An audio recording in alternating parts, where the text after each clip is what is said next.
எங்கேயாவது வாங்கிட்டு போட்டோம்னா அப்புறம் அந்த ஜனங்க வேறு நம்மளை போட்டு அலங்கம்பலம் கடிச்சிட்டு இருக்காங்க. என்ன வாடா வாங்கிட்டு வந்தா, என்ன பச்சி வாங்கிட்டு வந்தான்னு. இந்த பாரு ஷாஜஹா, எங்கள் கடையை தவிர உருப்படியான கடை இந்தியாவில் எங்கேயும் கிடையாது. இங்கே மரியாதை எங்கே வாங்கிட்டு போ. ஆமாம், எத்தனை வாடா வேணும்? 50 100? ஹலோ ஃப்ரெண்ட்ஸ், நான் பேசுறது உங்களுக்கு கேட்குதா? இப்போ நான் ஏன் ஒழிஞ்சுக்கிட்டு வீடியோ எடுக்கிறேன்னு பார்த்தீங்கன்னா, நம்மளை இன்னைக்கு மாமி வீட்டுக்கு இஃப்தார் கூப்பிட்டுருக்காங்க. மாமி பையன் கொஞ்சம் மாதிரியான ஒரு ஷாஜஹா, எல்லாத்துக்கும் சாச்சான் பாரு. அதனால அவருக்கு தெரியாம அவர் எங்கெங்க என்னென்ன பர்ச்சேஸ் பண்ணிக்கிட்டு இருக்காரு, எப்படி நம்ம இன்னைக்கு நோம்பு திறக்கிறது செலிப்ரேஷன் பண்ண போறோம் அப்படிங்கிறது தான் ஃப்ரெண்ட்ஸ் நம்ம இந்த வீடியோ எடுத்துக்கிட்டு இருக்கோம். கொஞ்சம் கஷ்டமான வீடியோ தான் ஃப்ரெண்ட்ஸ். நான் வந்து சில இடத்துல உசுர பணைய வச்சு எடுத்துக்கிட்டு இருக்கேன் ஃப்ரெண்ட்ஸ்.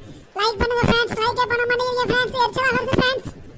ஃப்ரெண்ட்ஸ், நம்ம ஜெயின்ஸாவே அஞ்சறிவு அவள்கிட்டே வந்து ஷாஜஹான் கேட்குறாரு நல்ல வாடா கடை இருக்கு. அப்போ ஷாஜஹானுக்கு எத்தனை அறிவு இருக்குன்னு பார்த்துக்கிறீங்க ஃப்ரெண்ட்ஸ்.